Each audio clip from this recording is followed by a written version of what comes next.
I woke up to the sound of laughter outside my door. Muffled, careful, like they didn't want me to hear. The kind of laughter people use when they're hiding something. My clock said 6:04 a.m. The house smelled like perfume and hot curling irons.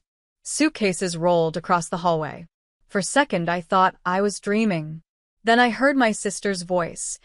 Hi, Giddy. The sound of everything I wasn't invited to. Mom, did you pack the champagne? Before we begin, drop a comment and tell us where are you from and from which city you're watching our videos? And after watching the whole video, don't forget to tell us what would you do in this situation? Be honest, tell me in the comments below. We read every comment. Let's begin. My stomach tightened. I threw on a hoodie, opened the door, and froze.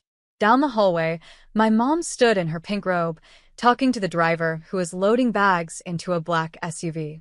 My sister Harper, the bride, was laughing with her bridesmaids, all in matching silk pajamas that said Bride Tribe.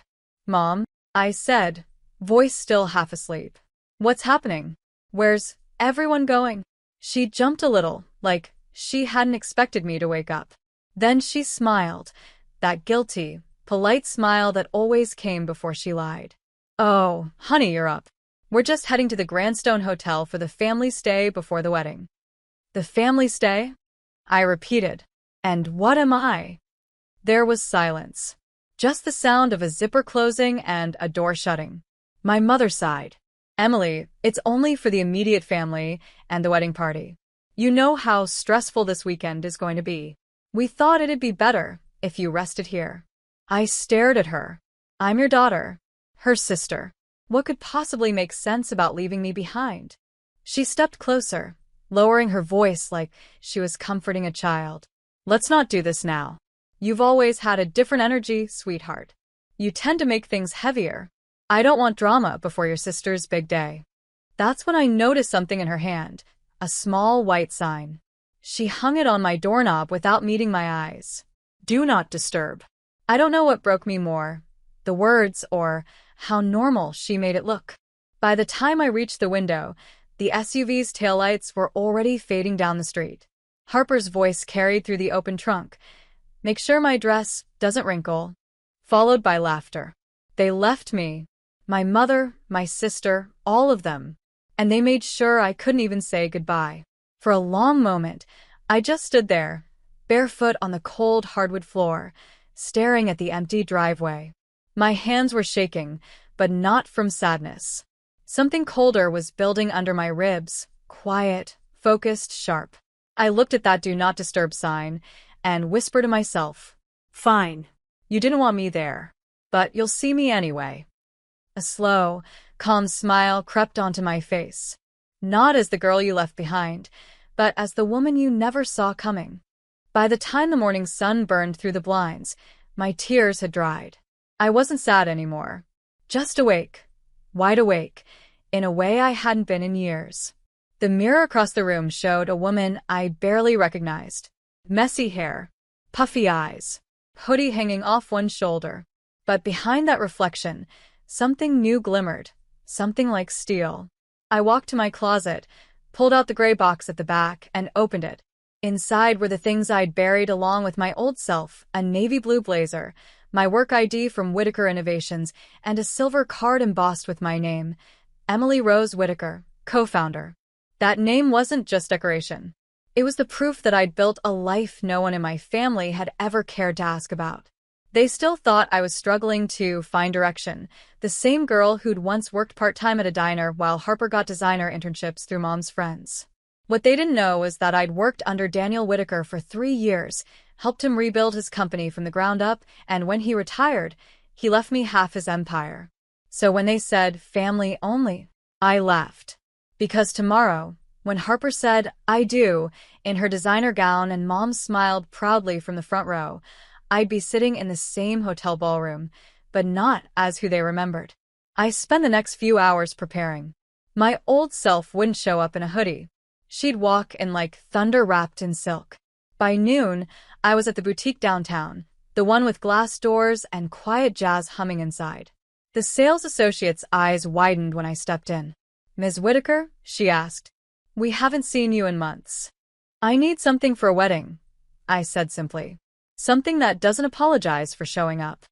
2 hours later, I had it, a long, fitted midnight blue gown that shimmered under light but demanded silence when I moved. Classy, elegant, commanding. No cleavage, no show, just power stitched into fabric. I checked my phone. 6:10 p.m. The wedding was at 7. Perfect. I arrived at the Grandstone Hotel as the sun melted behind the skyline.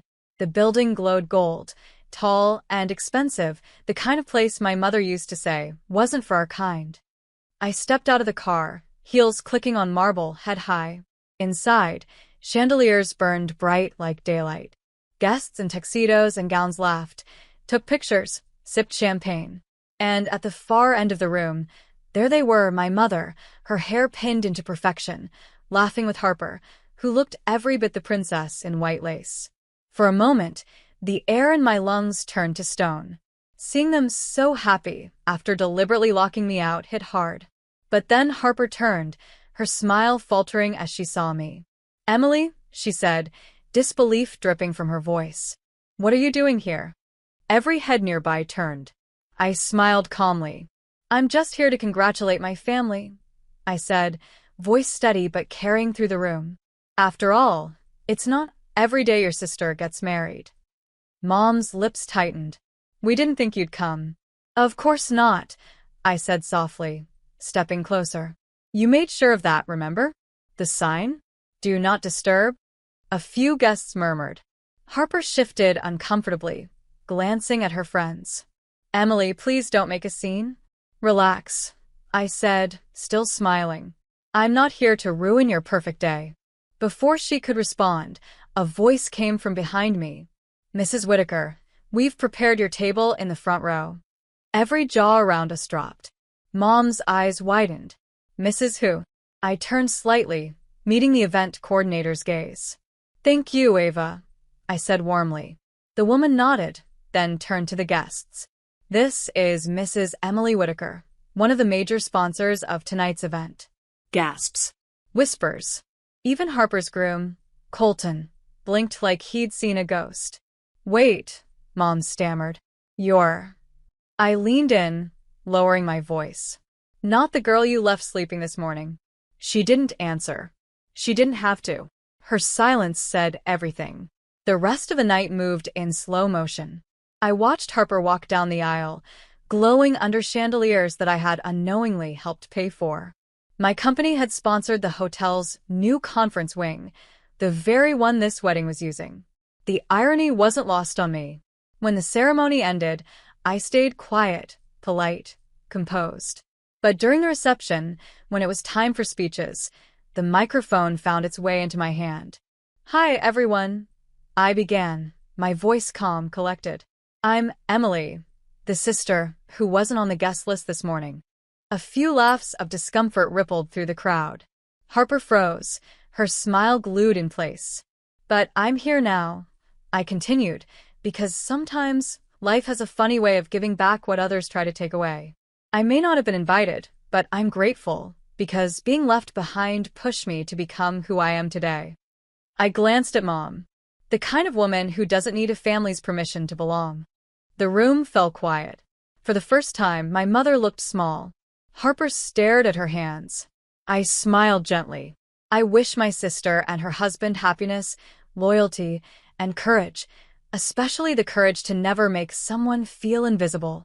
As I set the mic down, the crowd applauded, hesitant at first, then louder. When I turned to leave, I caught my reflection in the mirrored wall, tall, composed, untouchable. The woman who once cried over a "Do Not Disturb" sign was gone. And as I walked past my mother's table, I leaned close enough for her to hear one last whisper. "You should have woken me up." The wedding ended with applause and champagne, but the smiles that followed me weren't celebration. They were whispers, sharp and quiet. As the crowd drifted out, Harper stayed frozen near the dance floor, her perfect curls trembling slightly. Mom didn't say a word all night. Not when the band played. Not when the guests congratulated me instead of her. By the time the lights dimmed, my presence had cracked their picture-perfect world. And I didn't need to raise my voice to do it. I didn't stay for dessert. I didn't pose for photos. I just nodded to the event manager and walked out, calm, graceful, unstoppable. The night air outside the grandstand felt clean, almost electric. I didn't look back at the ballroom. I didn't need to. The damage wasn't loud. It was silent, cold, permanent. The next morning, I checked out early. As the elevator doors closed, I caught a flash of Harper in the lobby, still in her bridal robe, dark circles under her eyes, arguing quietly with our mother. Her voice cracked. She embarrassed me in front of everyone. I didn't smile. I didn't even blink. I just pressed the ground floor button and whispered, "No, Harper." I reminded them I exist. Outside, sunlight hit the polished hood of a black car waiting by the curb. My driver stepped out, opening the door. "Good morning, Mrs. Whitaker," he greeted. "Morning, Ryan," I said, sliding into the back seat. "Let's go to the office." I wasn't done, because the truth was, last night wasn't revenge. It was revelation. The real reckoning was still waiting. At Whitaker Innovations, the glass building shimmered in the morning light. Employees stopped mid-conversation when they saw me walk in. My assistant, Lauren, hurried over, holding a tablet. "Morning, Emily. The press requests came in from the wedding. You're trending. People are calling you the mysterious guest who stole the show." I let out a quiet breath, half a laugh. "Let them talk." She hesitated. "There's more. Your mother called the office. Twice." I raised an eyebrow. "And she wants to meet. Said it's urgent." I nodded. "Good. Let's give her 10 minutes of my very busy day." Lauren smiled carefully. "I'll tell reception." When my mother walked into my office an hour later, she looked smaller than I remembered, hair undone, voice tight, holding her purse like a shield. "This is impressive," she said quietly, looking around. "You've done well for yourself." I leaned back in my chair. "You sound surprised." "I suppose I am," she admitted, forcing a smile. "You never told us any of this, Emily." "You never asked," I replied. She sighed, sitting down. "Look, about yesterday, maybe we could have handled it better, but you hung a do not disturb sign on your own daughter's door." I didn't raise my voice. "You left without waking me." "That wasn't a mistake, Mom. That was a message." Her lips trembled. "We thought you'd make Harper nervous. She always felt overshadowed by you, even when you didn't try. I just wanted one weekend without conflict." "So you erased me?" "Don't say it like that. How else should I say it?" I cut in. "You made me invisible to keep her comfortable. That's not peace, Mom. That's cowardice dressed as kindness." She blinked, caught between guilt and defense. "I was trying to hold our family together." I stood up, walked around the desk, and stopped in front of her. "Then why does it feel like you only held on to the parts you liked?" She didn't answer. For a long moment, the silence between us was heavy, like all the years she'd chosen not to see me pressing down at once. Then I spoke softly. "I'm not angry anymore. I just learned something from all this. Family isn't the people who share your last name. It's the people who don't leave you sleeping while they celebrate together." Tears filled her eyes, but I didn't reach out. "Not this time. You made me an outsider in my own home," I said quietly. "Now I'm just giving you what you wanted, distance." She looked up. "Emily, please. Don't cut us out." I took a deep breath, then said something I'd rehearsed all night. "I'm not cutting anyone out. I'm just not waiting by locked doors anymore." Her lips parted to speak, but I was already walking toward the window. The city skyline gleamed outside, high, bright, alive. "I have meetings to attend," I said finally. "If you'd like to stay for lunch, Lauren will arrange something." But she didn't stay. She left quietly, just like she had that morning. Only this time, I was the one who closed the door. That evening, as the office emptied, I stood alone by the glass wall watching the sun fade. My phone buzzed, a text from Harper. "Harper, you didn't have to humiliate Mom. She's been crying all day. She taught me how to handle silence. I just returned the lesson." "Harper, you've changed." No. I just stopped apologizing for existing." I put my phone down and smiled faintly. Outside, City lights blinked on one by one, glowing reminders that even in darkness, something always rises. I wasn't the forgotten daughter anymore. I wasn't the quiet one, the one told to not make it harder. I was the woman who walked into the same ballroom they once locked me out of, and made the entire world remember my name. And I hadn't even started yet. A week later, Charleston buzzed with quiet gossip. The story of the sister who showed up uninvited and stole the spotlight had spread faster than champagne at a wedding. But behind the gossip, something deeper happened. A shift in the air. People who once looked through me now looked at me. I didn't chase the attention. I didn't post, explain, or justify. I just worked. Mornings at Whitaker Innovations turned into 12-hour days, and every decision I made reminded me how far I'd come from the girl who once needed permission to belong. Still, part of me waited for one call, one text, one apology. None came. Until Thursday. I was in a meeting when Lauren knocked gently. "Emily, it's your sister. She's here." My chest tightened, but my voice stayed calm. "Send her in." Harper stepped inside, heels clicking, hands trembling slightly. Gone was the picture-perfect bride. The woman standing before me looked like she hadn't slept since the wedding. "You look different," I said softly. "So do you," she whispered.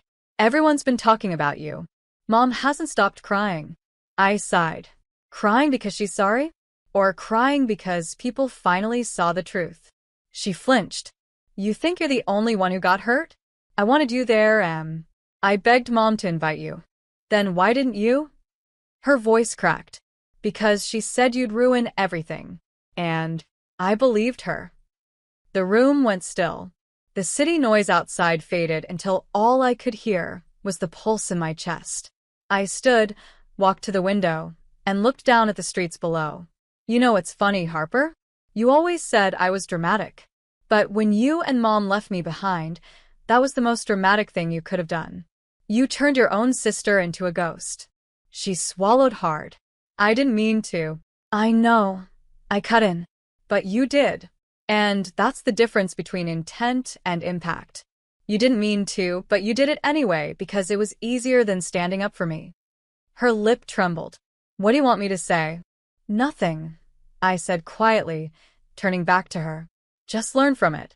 Next time you see someone standing alone, don't walk away." For a moment, neither of us spoke. Then she stepped closer, eyes wet.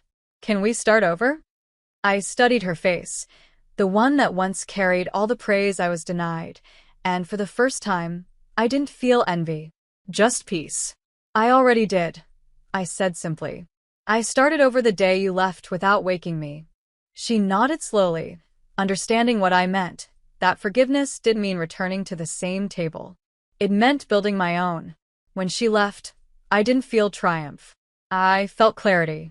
That night, I drove back to the old house, the one where the "Do Not Disturb" sign still hung on my door. The paint was peeling, the porch light flickered, and for the first time in years, I felt nothing but gratitude for the silence inside. I took the sign off the knob, folded it neatly, and tucked it into my coat pocket. Not as a wound, as proof. Proof that sometimes being shut out is the greatest invitation to begin again. As I walked away, the wind brushed against my hair, carrying a faint echo of laughter. But it didn't sting anymore. I wasn't the forgotten sister. I wasn't the quiet one. I was the woman who turned rejection into revelation. And from that night on, no door, no family, no fear, no past could ever put a "Do Not Disturb" sign on me again.